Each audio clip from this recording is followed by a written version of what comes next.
প্রিয় ছাত্রছাত্রীরা, আজকে আমি তোমাদেরকে এই ভিডিওর মাধ্যমে ক্লাস 9-এর ইতিহাস যে প্রশ্নগুলো দেওয়া হয়েছে 2024 সালের রায়মার্টিন প্রশ্নবিচিত্রা, সেখানে প্রথম পর্যায়ক্রমিক মূল্যায়ন অর্থাৎ ফার্স্ট সামেটিভের যে প্রশ্নগুলো দেওয়া হয়েছে স্কুল নম্বর 6 পেজ নম্বর 392, সেখানে যে সমস্ত প্রশ্নগুলো দেওয়া হয়েছে আমরা সমস্ত প্রশ্নের উত্তরগুলো আজকে আমরা এই ভিডিওর মাধ্যমে আলোচনা করবো। ভিডিওটা শুরু থেকে শেষ অবধি অবশ্যই তোমরা দেখবে এবং চ্যানেলে যদি নতুন হয়ে থাকে অবশ্যই চ্যানেলটাকে সাবস্ক্রাইব করে রাখবে পরবর্তী স্কুলগুলো প্রশ্ন উত্তর পাওয়ার জন্য।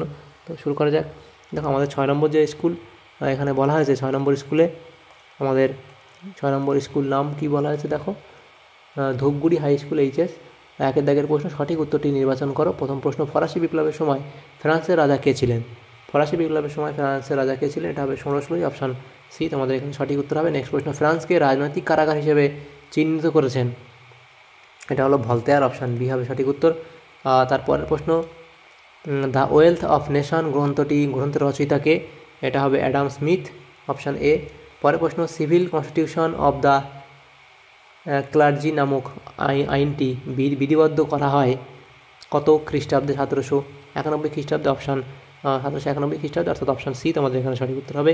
পরের প্রশ্ন, সোরাস লুইকে মৃত্যুদণ্ড দেওয়া হয়েছিল 1793 খ্রিস্টাব্দের 21 জানুয়ারি, অর্থাৎ অপশান সি। পরের প্রশ্ন, নেপোলিয়ন জন্মগ্রহণ করেছিলেন? এটা হবে কোর্সিকা দ্বীপে, অপশান ডি। নেপোলিয়ন কোন যুদ্ধে ব্রিটিশ সেনাপতি নেলসনের কাছে পরাজিত হন? এটা হবে নীল নদের যুদ্ধে, অপশান বি। পরের প্রশ্ন, কনফেডারেশন অব দ্য রাইন গড়ে ওঠে? কনফেডারেশন অব দ্য রাইন গড়ে ওঠে 16টি জার্মান রাষ্ট্র নিয়ে। পরের প্রশ্ন, পোড়ামাটির নীতি গ্রহণ করেছিল? অপশান বি, রুশ বাহিনী। পরের প্রশ্ন, নেপোলিয়ন পবিত্র রোমান সাম্রাজ্যের পতন ঘটান 1806 খ্রিস্টাব্দে, অপশান সি। তাহলে MCQতে প্রশ্নগুলো হয়ে গেল। তারপর দেখো 2 দাগের প্রশ্ন কি ছিল, নিম্নলিখিত স্থানগুলি মানচিত্রে চিহ্নিত করো। তো এই প্রশ্নগুলোর উত্তর আমরা এর আলোচনা করবো না, ম্যাপ পয়েন্টিংটা। পরের প্রশ্ন চলে যাবো আমরা 3 দাগের প্রশ্ন, ক স্তম্ভের সঙ্গে খ স্তম্ভ মেলাও। এখানে ক স্তম্ভ, এদিকে খ স্তম্ভ দেওয়া হয়েছে। সেখানে কী বলা দেখো, অসাম্যের সূত্রপাত হলো অপশান বি, রুশো।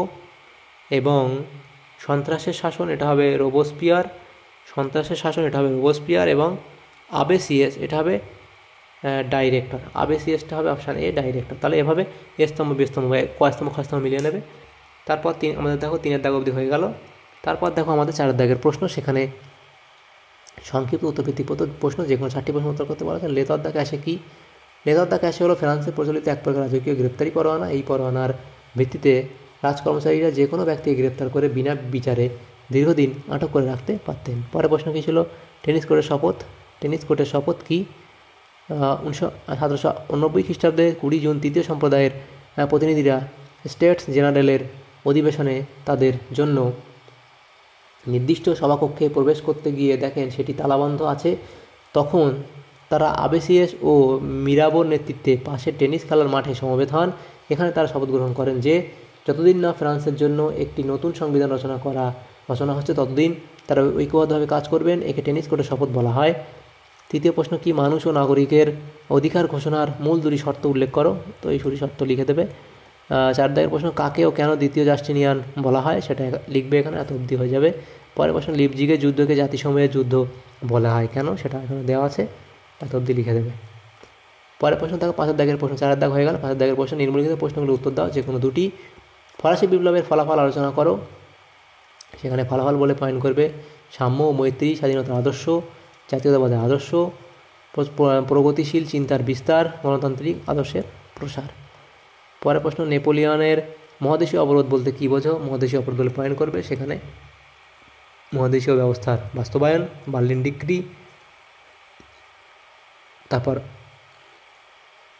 অর্ডার, এটা হবে orders in council, Milan decree, Warsaw decree, এত অবধি লিখবে। পরের প্রশ্ন ছিল, নেপোলিয়নের রাশিয়া অভিযান ব্যর্থ হওয়ার পিছনে কারণগুলি কী ছিল? আক্রমণের পটভূমি লিখবে, রাশিয়া আক্রমণ, তার সৈন্য, রাশিয়ার পরমাণু নীতি এবং বোরোডিনোর যুদ্ধ, মস্কো দখল, রাশিয়ার পাল্টা আক্রমণ।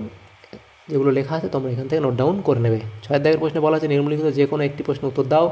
প্রথম প্রশ্ন, স্টেটস জেনারেলের অধিবেশন কীভাবে ফরাসি বিপ্লবের সূচনা করেছিল, ভূমিকা লিখবে, স্টেটস জেনারেল বলে পয়েন্ট করবে, সেখানে এই পয়েন্টগুলো তোমরা লিখবে, নোট ডাউন করে নেবে এখান থেকে। তারপর দেখো এখানে লিখবে এই ঘটনাটি হলো ফরাসি বিপ্লবের ক্ষুদ্র প্রতীক, বা এটা হলো ক্ষুদ্র প্রতীক। এগুলো লেখার দরকার নেই, এটা টাইপিং মিস্টেক হয়েছে। তারপর উপসংহার লিখে দেবে। দ্বিতীয় প্রশ্ন লিখবে নেপোলিয়ন কীভাবে ফ্রান্সের ক্ষমতা দখল করে, নেপোলিয়নের সংস্কারগুলি বর্ণনা দাও। সেখানে পটভূমি লিখবে, নেপোলিয়নের ক্ষমতা লাভ লিখবে, নেপোলিয়নের সংস্কার, সেখানে ভূমিকা দেবে, সে নেপোলিয়নের সংস্কারের উদ্দেশ্য, এগুলো লিখবে। তারপরে নেপোলিয়নের সংস্কার, সেখানে শাসনতান্ত্রিক সংস্কার, অর্থনৈতিক সংস্কার, কোড নেপোলিয়ন আইন ও বিচার সংস্কার, শিক্ষা সংস্কার, ধর্মীয় সংস্কার, অন্যান্য সংস্কার, শেষে মূল্যায়ন লিখে দেবে। তাহলে দেখো আমাদের এখানে যে প্রশ্নগুলো ছিল 6 নম্বর স্কুলের ইতিহাসের ক্লাস 9-এর, তো সমস্ত প্রশ্নের উত্তর আমরা আলোচনা করলাম এখানে। যদি ভিডিওটা তোমাদের সামনে উপকার থাকে তো অবশ্যই লাইক করবে, আর চ্যানেল নতুন হলে অবশ্যই চ্যানেলটাকে সাবস্ক্রাইব করে রাখবে। Thank you, thanks for watching.